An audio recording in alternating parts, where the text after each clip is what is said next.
I'm like, My name's Dave Henderson. I'm a straight incorporated survivor, and this is Marion's story, part two.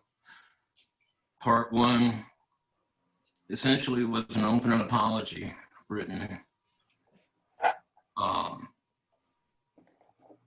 It was written by a straight survivor, but he had a wife. That's Marion. And Marion's here with me. Thank God she's here with me today to help tell this story. So, good morning, Marion. good morning, Dave. Where do we begin?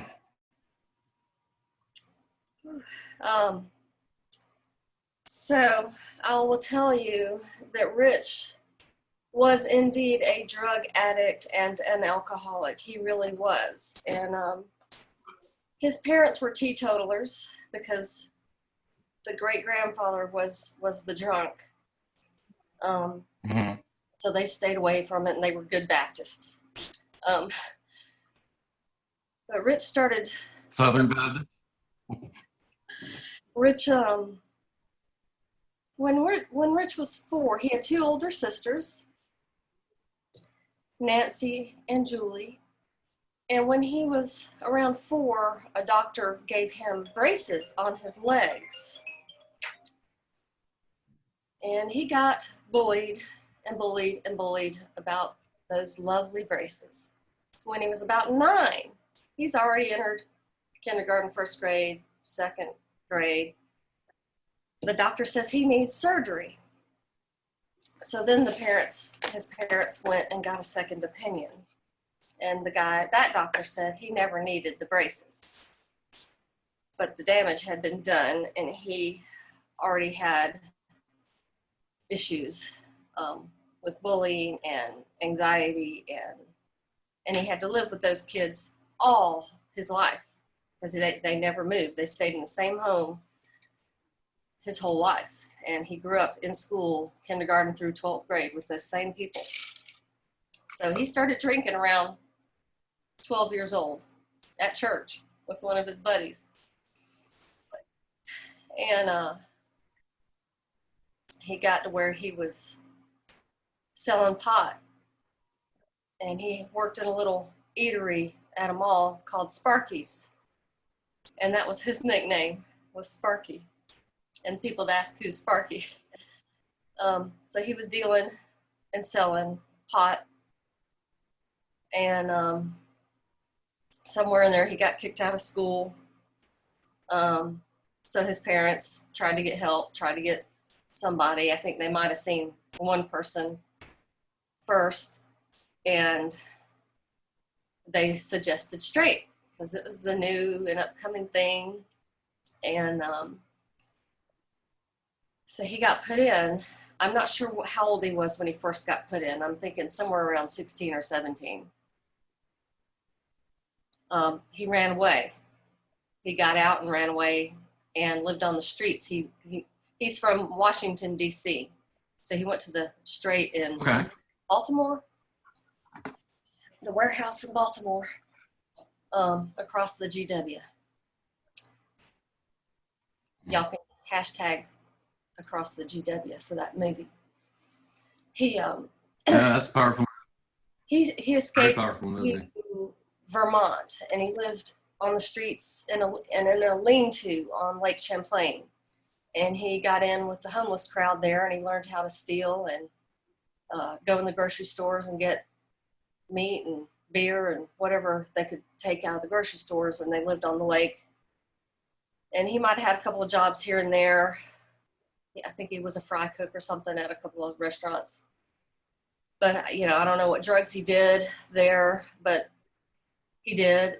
And then he come home, and they tell him, they did the, you're not my child, or you're the what do they call it? Tough love. You can't live here. You're not my child until you get straight, till you're clean. Oh. And, they'd meet him at the door. All right, love you, goodbye. Shut the door in his face. He came on Christmas Day one year and they did that. He'd call them, they'd hang up. Um, so he lived in various, when he got back into town, he'd live with various friends on their couch or whatever, doing whatever drugs. I know he did pot. I know he did speed. He might have done a little bit of cocaine, but that was it. Drinking and pot. Mhm. And he never shot up, luckily, because he found all his friends who did do that did die of AIDS. A couple of his friends did die from that.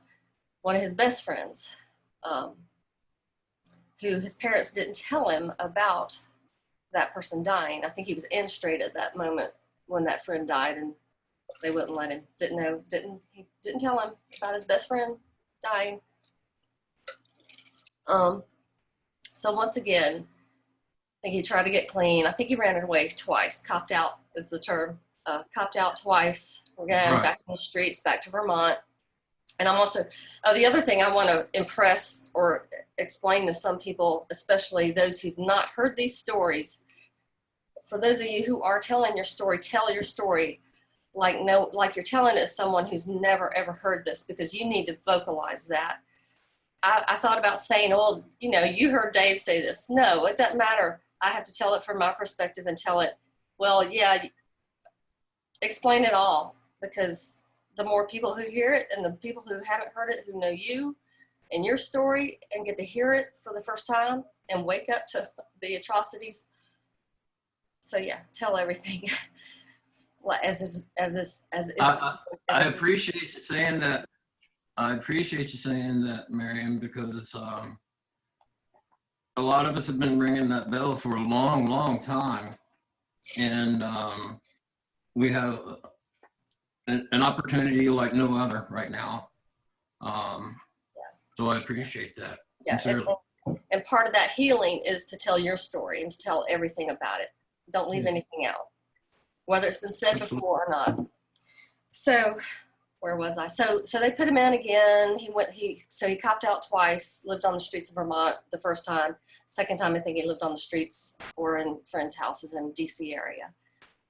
Until one day he had a really bad trip and was sick and wasn't getting well and just was in a bad place. And he called his parents. They said, if you're willing to get clean and get straight, we'll bring you back. So he said yes. So they went and met with him. They said, hey, you got to wait 2 weeks. If you're still willing to do this, we'll take you in 2 weeks. Which I don't understand, because why didn't they just take him? Maybe they did. Maybe I've got that mixed up with maybe the first therapist they talked to. But well, this was a long time ago. What year was this? This was 85. 84, okay. 85. 1985. So he was about 17. 17. He was almost 18. Or maybe he was 18 by that point. His birthday was in July, so it's middle of the year. He was right on the cusp. Yeah, right on that. 17. 18's the next, 86. Because we're the same age. Okay. So, we go now. So he went in. And this time he was a good boy. This time, I think all the things that had happened before, he knew how to play the game now. So he knew how to survive and not be totally accosted. So he just played the game, which is you get in there, they do whatever the intake is, and yeah, you're a druggie, yeah, you need to be here. They interview the parents, the siblings. His siblings were both good girls, clean, straight laced, and teetotalers as well. And he said that, you were taken out of your home, you were taken out of school. I think that's illegal now. I hope that's illegal now, to take you out of school. So all of your associations are gone. You're taken into someone else's home, locked into a bedroom that only has a mattress in it, so you can't hang yourself by the sheets or climb out the window. And you were watched with everything you did. You were belt looped, the thumb went in that back belt loop, and your hand went over the back of your pants for your first month, first phase Right. of straight. And when you were in that bathroom at that other person's house, you were naked or in your underwear, and you were getting in a shower, and you had to hold on to the shower rail while one person was in the shower, and you're waiting for your turn, and then they get out and you get in and they hold on to the rail, or I don't know, but I remember him saying that. Also, you don't know what those people did to you. And that those made him plunge the toilet with his hand. You know, fucking. Remember, Sorry, and I apologize. I'm going to be cussing because I'm mad, and it's horrifying what people did to people. Outrageous. So, fucking teenagers trying to be cool or trying to be assholes or whatever, making him plunge a toilet with his hand. No dignity whatsoever.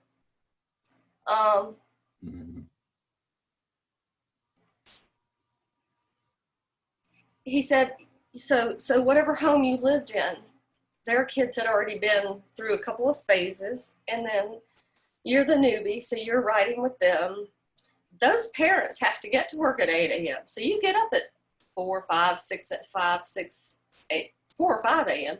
so you can get ready and get to the warehouse in Baltimore, which is across the GW, which might be an hour and a half or two, depending on where you live in this cosmopolitan area. So you get there at 6 a.m. so the parents can then get back to work by 8 a.m. So while you're waiting for everyone to show up at 9, I don't know what time these things started, you had to sit against the cinder block wall that was cold in the winter in Virginia, Baltimore. You could not talk to anyone. You could not socialize, couldn't hang out. There was no hangout time. You had to sit and be quiet. And when you were in a group or a rap session, you had to sit on the edge of your chair, feet straight out in front of you, back straight, hands in your lap, at attention, ready to go. You could not slouch. You could not be comfortable. You're sitting in hard plastic Verco chairs, and if you're a school supply salesman like Rich was, we saw every Verco chair. When we saw them, we'd go into school and he'd say, those are Verco. I learned how to recognize Verco chairs. About a mile away. And then during these rap sessions, you have to be called on, and you have to want to be called on because you have to want to share your story or answer the question because you have an answer. And if you don't have an answer, something might happen to you. And you had to motivate. You know, you don't just raise your hand, you raise both, and you motivate this, yeah, call me. And you're doing this, this strange thing to get attention, to get called on. And you don't want to get attention, and you don't want to get called on, but you have to do it, or you will be sat on, spat on, yelled at, screamed at, called all kinds of names and whatever. And you had to share what drugs you did and why you were in there. And, he did pot, he did some cocaine, not much, and he did, drinking. Acid, maybe. But that wasn't good enough. You had to tell all the truth. Oh, you're lying. You did more than that. What'd you do? So you make up shit. You make up stuff that everybody else who has already learned how to play the game, make up crap that you didn't do, really. So the real thing that really happened to you wasn't even addressed. Stories of girls who were raped, so their parents put her in straight because she was around the wrong crowd and they don't want her to do drugs, but she was raped, so they're not going to address that she was raped. She was stuck in this place. Somebody who was caught for the first time smoking a joint, drinking. They were just trying it. They weren't addicts. They were stuck in this place. if a family was interviewed and all the siblings had to come to the interview, if their siblings had ever tried something before, they said, oh, that child is a druggie too. They need to be here too. And they literally would kidnap them, coerce, brainwash the parents that these children will die if you don't put them in here. And that's the line, you know, straight saved my life. And Rich told me that, you know, for years, it saved his life.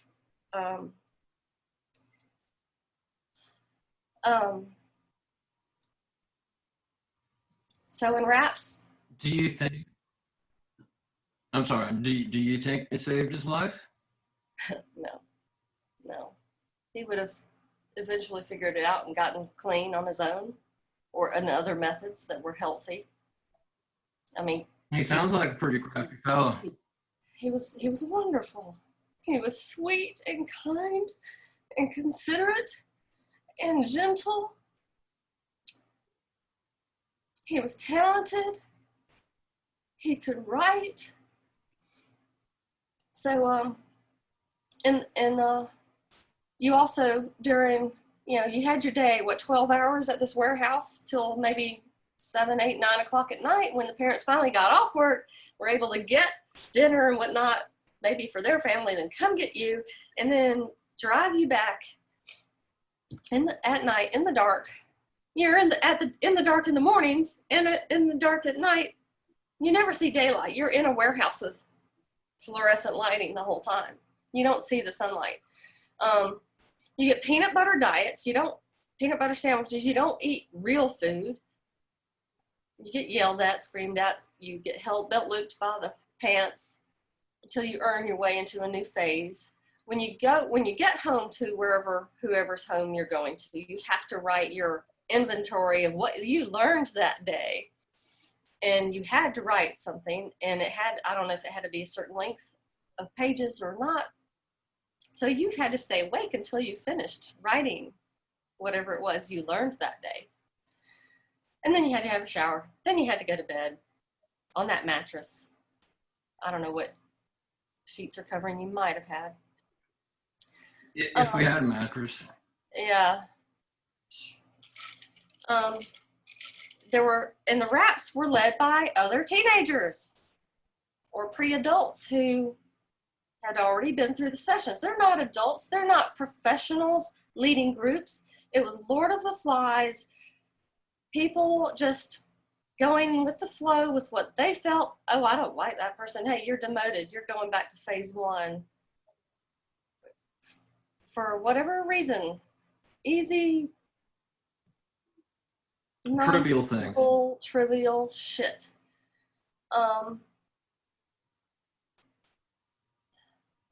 There was a guy who tried to make fun of Rich.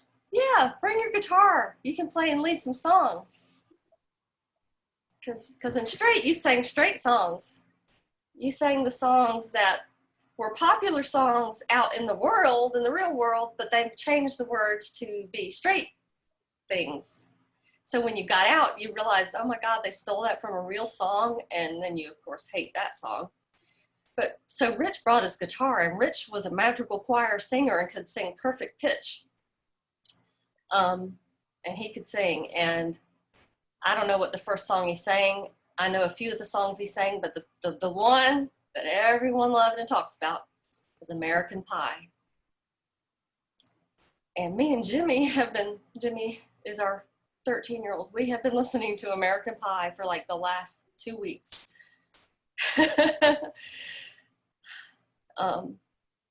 He would sing American Pie, and that was a long song. So that gave people moments to breathe and to relax and to not have to worry. And they loved it when Rich got to sing during their raps. So Rich phased up. He got to go back to school. When you go back to school and back to your own home, then your family takes on a newbie, and you clean out a bedroom and you put a lock on the door to lock them in and get that mattress there, and you put bars on the windows so they can't escape.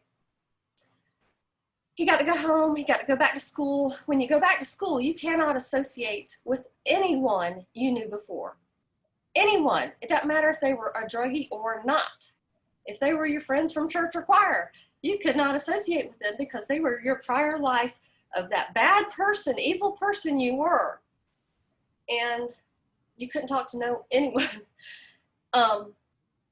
His friends would try to ask him, what happened to you? Where were you? Where were you? You've been gone. What, he couldn't talk to them. Couldn't tell them. Wasn't allowed. If he got caught. And if you got a relationship going on afterwards, if you got caught smiling at a girl or guy, if you held their hand, oh, you're going back down to phase 1, starting over. Immediately. And I don't know how long these phases last. Phase 1 was a month, but phase 2, 3, 4, 5, they could be months. People were in their 18 My first phase. Go ahead. My first phase was almost 9 months. Damn. Yeah. It was. The time periods were different for everybody for whatever reason. Yeah. I don't understand. I don't get it. Maybe if they complied, they went through it quicker. Well, that was the thing. Comply to what? Okay, the object is, okay, you're going to get straight. We're not going to tell you how, but that's what you got to do. And you're here until you do that. What? That's crazy. Yeah.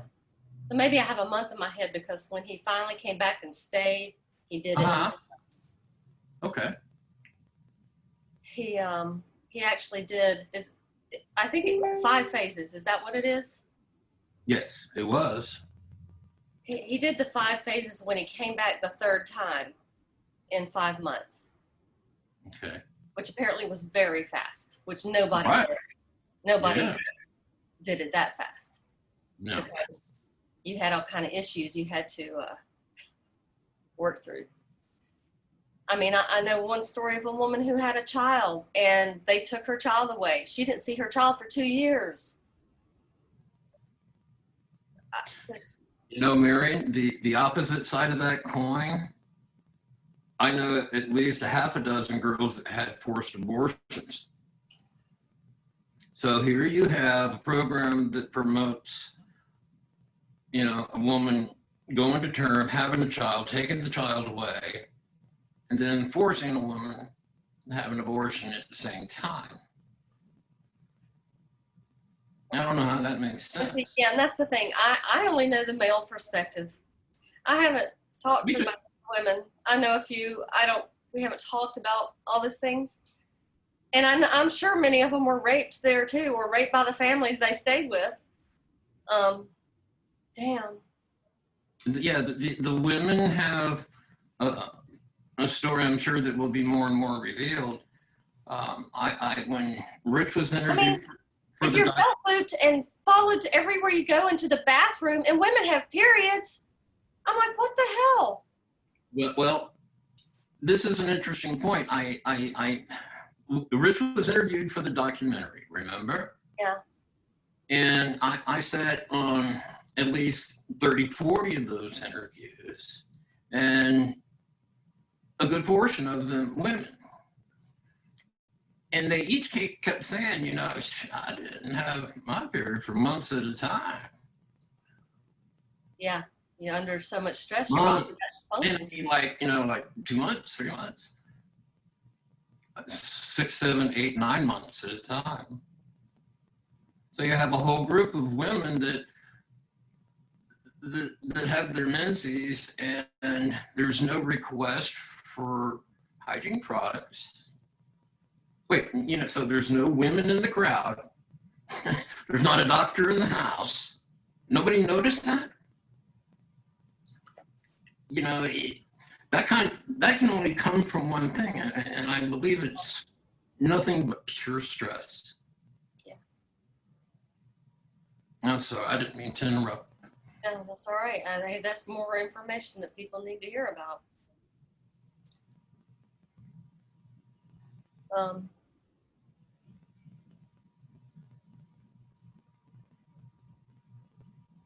trying to think what else. You were talking about he was accelerating quicker and quicker. Okay. So yeah, he phases up. You get a role in the program. You get to be a leader. You get to lead rap sessions. You get to be the boss. So he led rap sessions. He led whatever. Apparently, so that means you get involved and you're now doing what others had done to you, and now you are accosting others and sitting on people. I mean, if somebody wouldn't behave and was acting up and what the hell, trying to buck the system, they would get sat on. One person on one arm, one person on the other arm, one person on one leg, one person on the other leg, one person's got the head, and maybe somebody's sitting on them, crushing them, and they can't breathe, and they're laying there, and they're kept there for I don't know how long. And like, this is the 1980s. Who? I mean, I couldn't imagine there would have been such a thing going on. And so he works his way up. He becomes a leader. He has not been to college. He was a high school dropout, kicked out of high school. And so he moves to Cincinnati, Ohio to work the program there. Worked there a year or two. His buddy went with him there.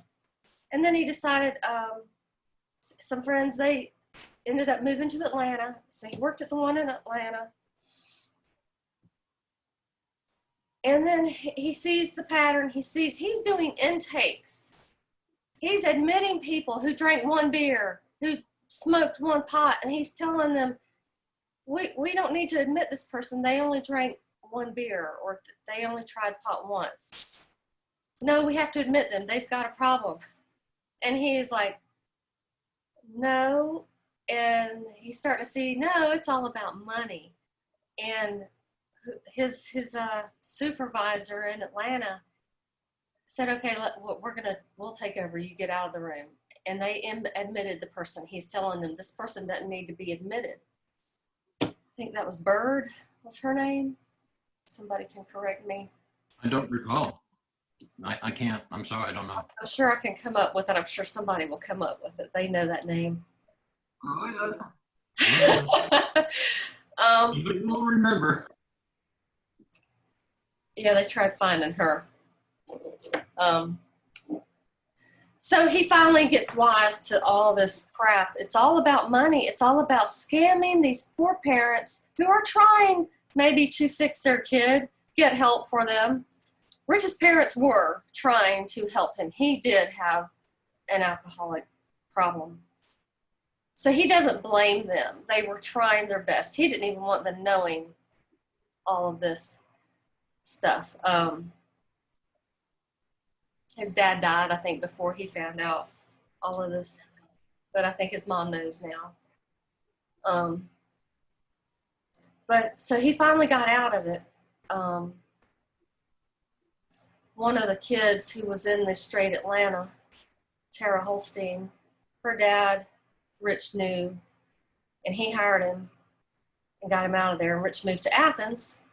That's my hometown. So he could meet girls, because that's where the University of Georgia is. Yes, it is. Yes. Yes, it is. And there you were. And there I was.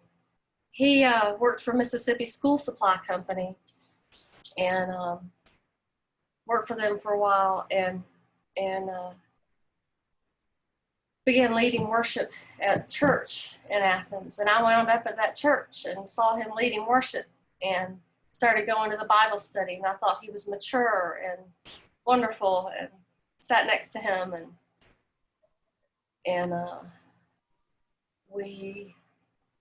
So I met him in like July of 90. We started dating in November, went on a retreat. And we got a chaperone to go with us, because I was like, oh my gosh. And a bunch of people were going to it. Well, how old were you two at the time?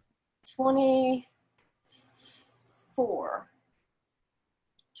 Okay, cool. Well, sweet.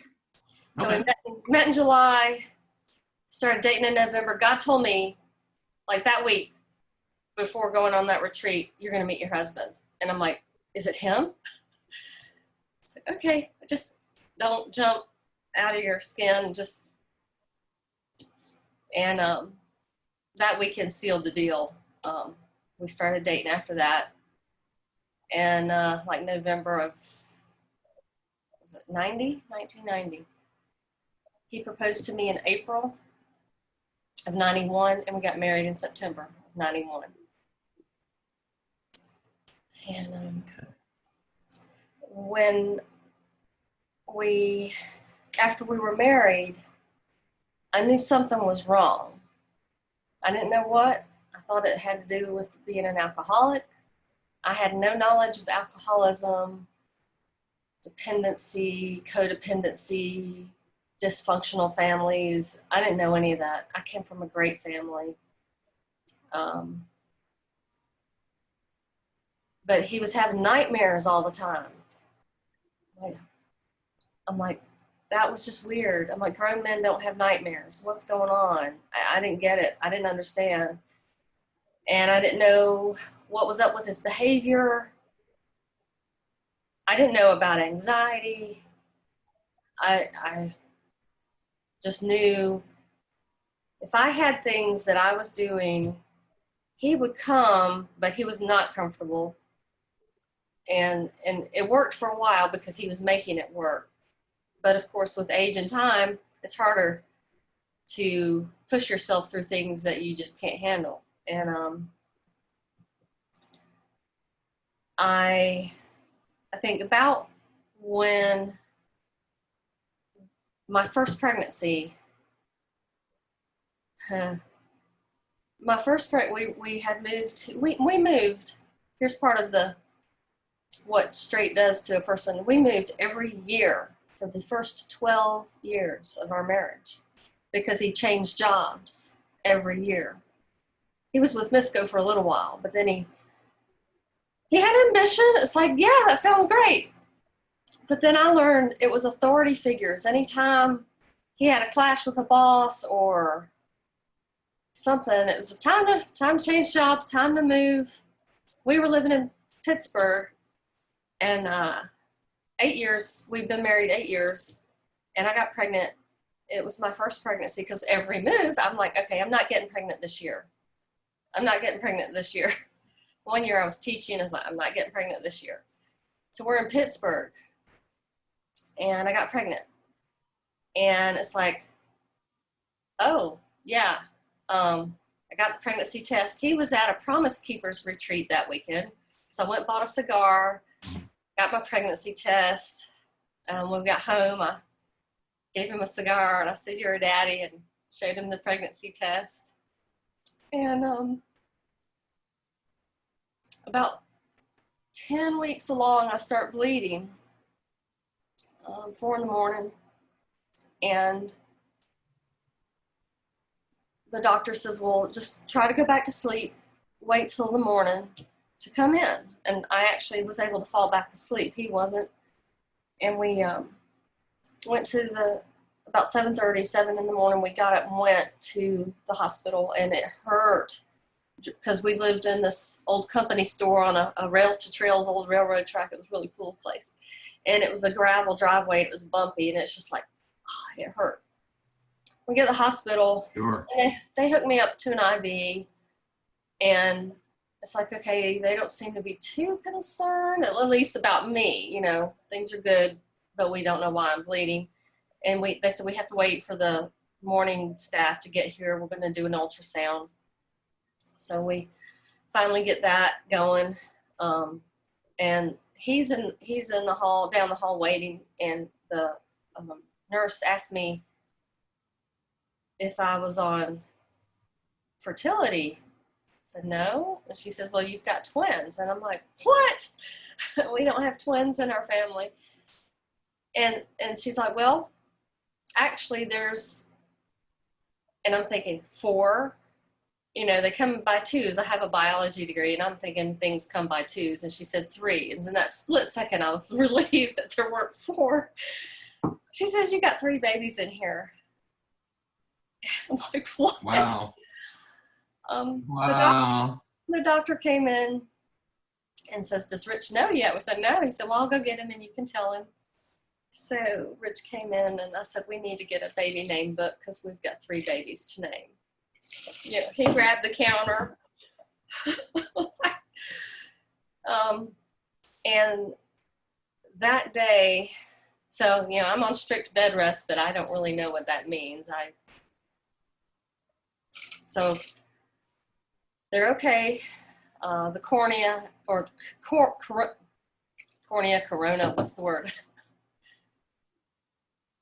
I don't know. The I wouldn't know. lining of the uterus had pulled away from, the lining of the sac had pulled away from the uterus. I can't think of the term.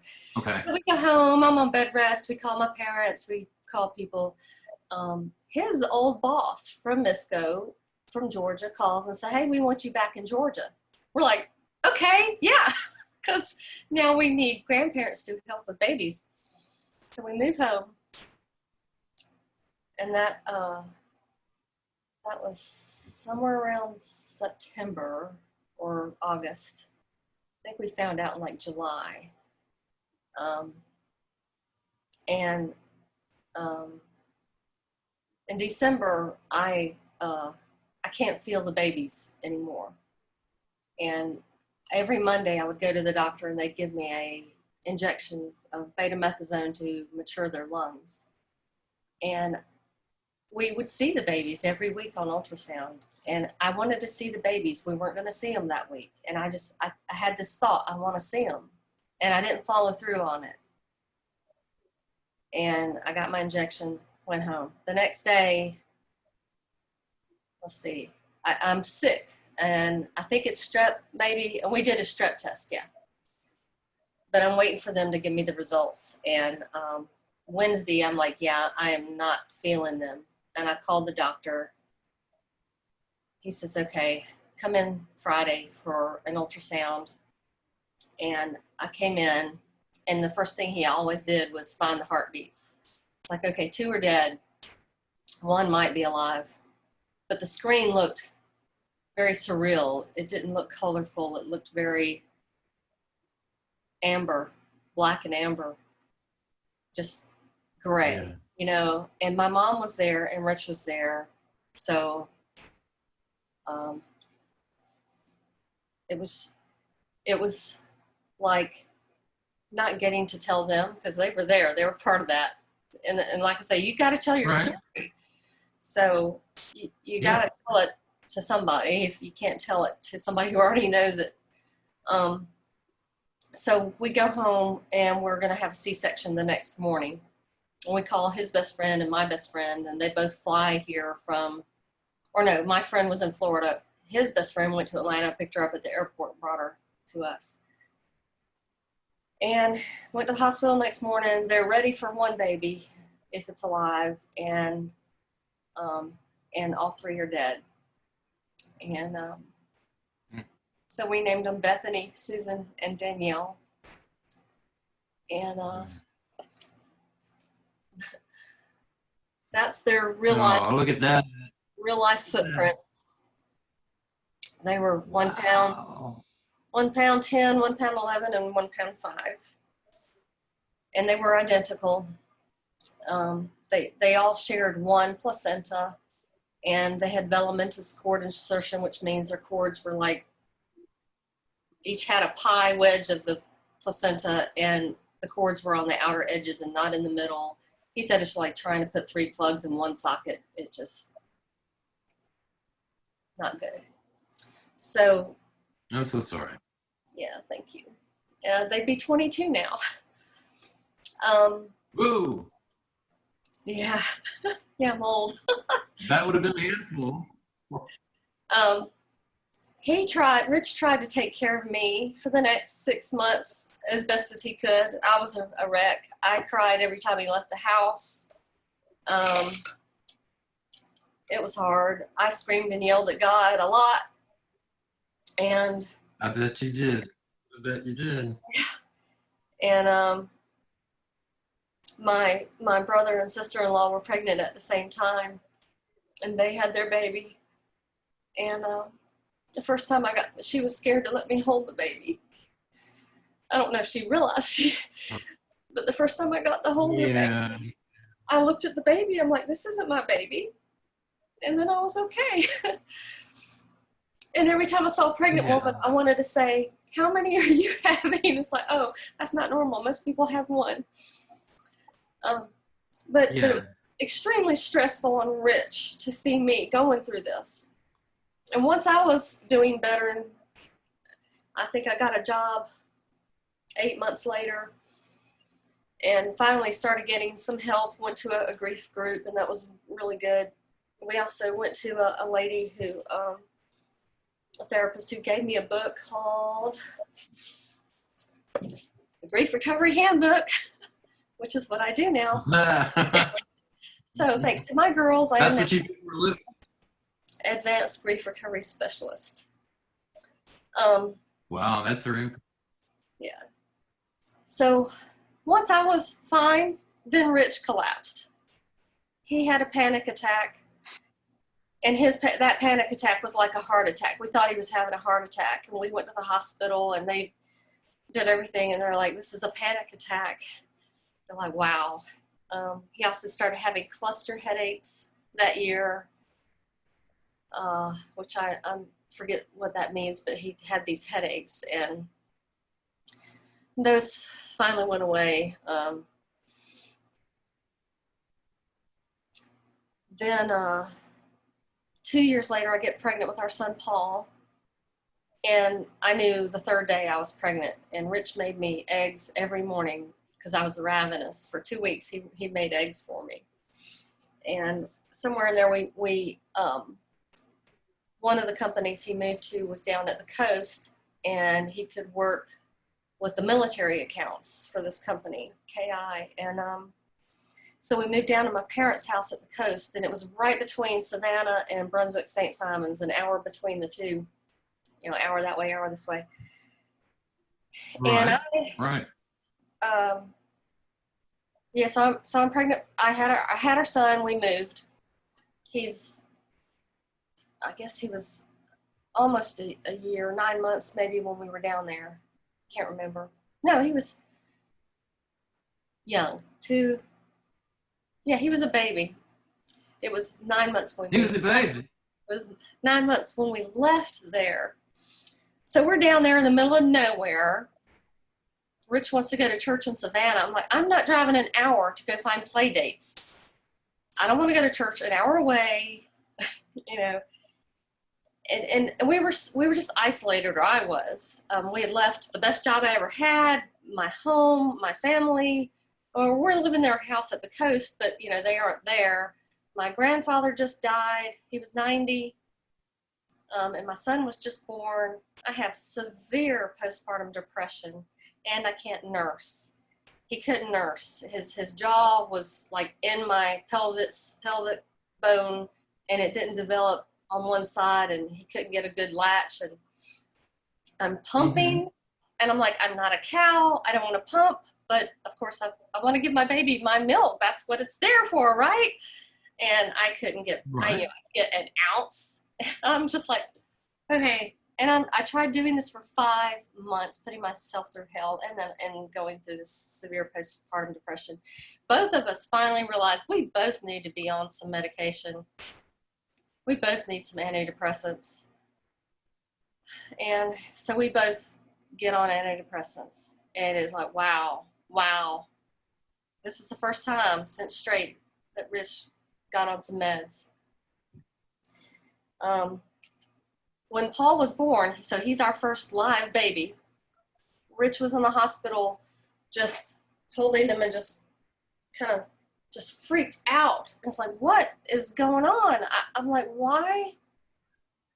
I don't know if he could express it or tell me. I learned later he was anxious. He was freaked out because all these people are in the room, and there were only like 3 or 6 at the most coming to see the baby. My family, our friends, people we love and want to see. But he is just, I think he was scared that all the drugs he did were going to screw up this baby. We've already lost 3 babies, and now he's worried that something's wrong with this child. So I started to see, I'm finally, this is 1999. I'm finally starting to see the effects of what straight did to him.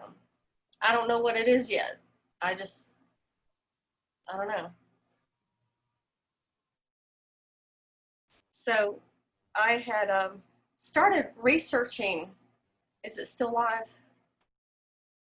Because I've lost you. Yeah, let's go ahead and pause here now. You want to do that and continue? Sure. Okay, let's do that. You want to take a 5-minute break, get some water or something? Yeah. Okay. I'll see you in a few minutes.